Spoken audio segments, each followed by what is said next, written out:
जेठानी मॉडर्न देवरानी। अर्पिता की शादी राकेश से तय होती है, जो एक सरकारी नौकरी करता था। अरे चाची, अर्पिता इतनी सुंदर, पढ़ी लिखी और मॉडर्न लड़की है, फिर कहाँ आप इसकी शादी ऐसे घर में कर रही हैं? अरे लड़का सरकारी नौकरी करता है, इंजीनियर है, खूब कमाता है, खूब मेहनत की है लड़के ने इस नौकरी के लिए। अर्पिता भी राकेश को पसंद नहीं करती थी, लेकिन पिता ने हाँ कर दिया तो शादी के लिए मन मारकर तैयारी कर रही थी। हाँ माँ, चाची ठीक ही तो कह रही हैं। पता है मेरी सहेलियों के पति कितने मॉडर्न हैं। अरे देख बेटा, तू मॉडर्न है ना, वो पढ़ने लिखने वाला गांव का होनहार लड़का है, तू जैसा रखेगी रहेगा। अब तक कोई उसकी केयर करने वाला नहीं था, है तो सिर्फ एक भाई भाभी, और माँ पिता तो गांव में ही रहते हैं। अर्पिता का मुंह बन जाता है। वो पिता के फोन से राकेश का नंबर लेकर उसे मिलने के लिए बुलाती है। आज तो मैं उसे साफ साफ मना कर दूंगी, मुझे नहीं करनी शादी। शक्ल देखी है ना, कपड़े पहनने का तरीका है ना बोलने का। अर्पिता राकेश से मिलने जाती है। अब क्या हो गया, आपने मुझे अर्जेंट मिलने को बुलाया, सब ठीक तो है ना? हाँ सब ठीक है, पर मैं आपसे कुछ कहना चाहती हूँ। आप ना इस शादी से मना कर दे। राकेश की आंखें अर्पिता की इस बात से लाल हो जाती है। वो रोंदे गले से कहता है, लेकिन शादी की सारी तैयारियां हो गई हैं। मैंने आपके साथ एक अच्छे भविष्य का सपना भी देख लिया है। ऐसा मत करिए प्लीज। माँ पिता के अलावा मैंने किसी को दिल से अपना माना है तो वो आप ही है। देखिए, मुझे आपसे कोई समस्या नहीं है, लेकिन आप मेरे जैसे नहीं हैं। मैं मॉडर्न लड़की और आप। मैं आपसे वादा करता हूँ, जब तक आपके लायक नहीं बन जाता मैं कभी आपसे बीवी का हक नहीं मांगूंगा। अर्पिता राकेश का प्यार देखकर पिघल जाती है और शादी के लिए हाँ कर देती है। दोनों की शादी हो जाती है, लेकिन शादी के बाद राकेश की भाभी, जो कि पूरी देहाती थी। ए राकेश, उठ, जब पानी भर कर ला और तेरी बीवी को बोल के चूल्हा लगा दिया है, रोटी बना ले। क्या है ये सब? और तुम्हारी भाभी इस तरह चिल्ला क्यों रही है? क्या करूं, भाभी ही खाना बनाती है और मुझे पढ़ने के लिए इस घर में रखा, तो मैं घर का सारा काम कर देता हूँ। अब तुम आ गई हो, अपने तरीके से देख लो। ये मकान तो तुम्हारे पापा ने बनवाया था ना शहर में, ताकि बेटा पढ़ाई कर सके। हाँ, पर भाभी ही पूरे घर में रहती है। ठीक है, देखो अब। अर्पिता बाहर जाती है। सूट पहनी अर्पिता को देखकर जेठानी का पारा हाई हो जाता है। ए शहर की हीरोइन, यहाँ ना चलेगा ये सब, समझी? साड़ी पहनो, साड़ी। वो नारंगी वाली निकाले हैं तुम्हारे लिए, जिसमें हरे रंग का फूल बना है, और सीधे पहुंचो रसोई में। मेरे आगे नहीं चलेगा ये सूट बूट का नाटक, समझी? देखिए भाभी, आप बड़ी हैं, आपने राकेश की पढ़ाई में मदद की, लेकिन ये मकान इनके पिताजी का है, तो मैं अपना पोर्शन अलग कर रही हूँ। मैं आज से आपके साथ नहीं रहूंगी। जेठानी का तो मानो पारा ही हाई हो जाता है। और ऐसा कैसे नहीं रहेगी? हाँ, और कौन बोला कि राकेश अलग हो जाएगा? वो अपने भाई के बिना नहीं रहता।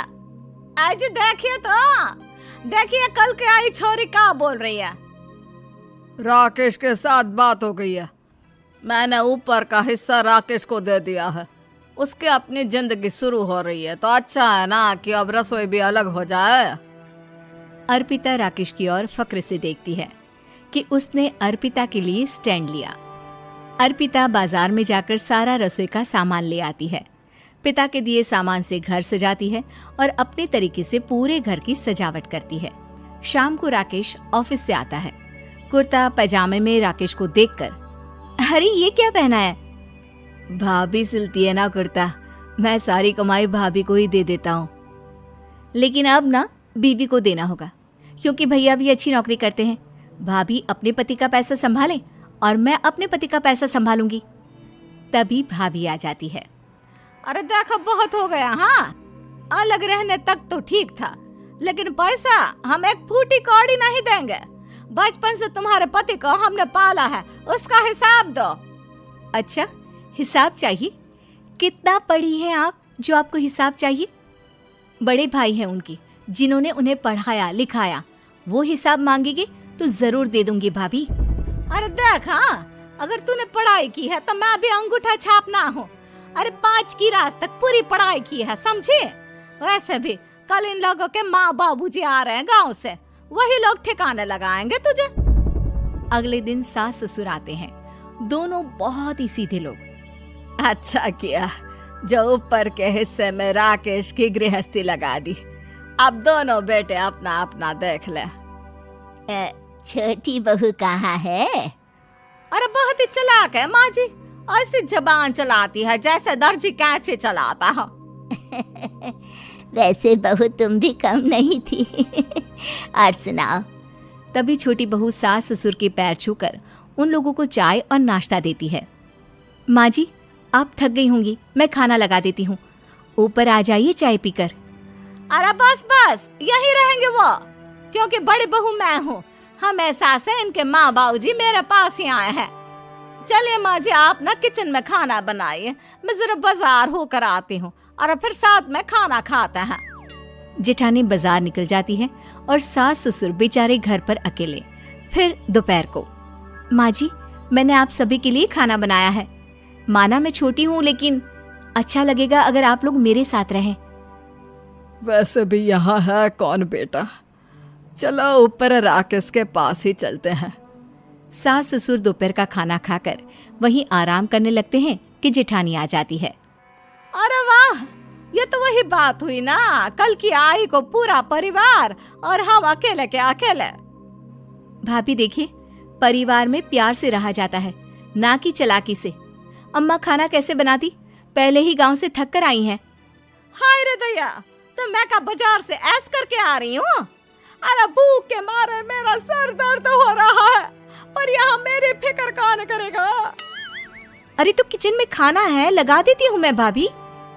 बड़ी बैठकर खाना खाती है और शाम को जब राकेश घर आता है। अरे राकेश, तू तो पूरा हीरो लग रहा है इन कपड़ों में। ऐसे कपड़े पहले क्यों नहीं पहनता था? राकेश बीवी की तरफ देखता है और फिर कहता है, माँ पहले पहनाने वाली नहीं थी ना। हाँ हाँ, और हम जो हाथ से सिल कर कुर्ता पहनाते थे उसका का? अरे तुम्हारे भैया तो आज भी पहन रहे हैं। तभी अर्पिता सास के लिए कपड़े और ससुर के लिए शर्ट पैंट ला कर देती है। उन लोगों को फ्रिज से ठंडा पानी और टीवी में फिल्म दिखाती है। अरे कब से इनको बोल रहे हैं कि फ्रिज वाले आओ, लेकिन ये है कि मानत ही ना है।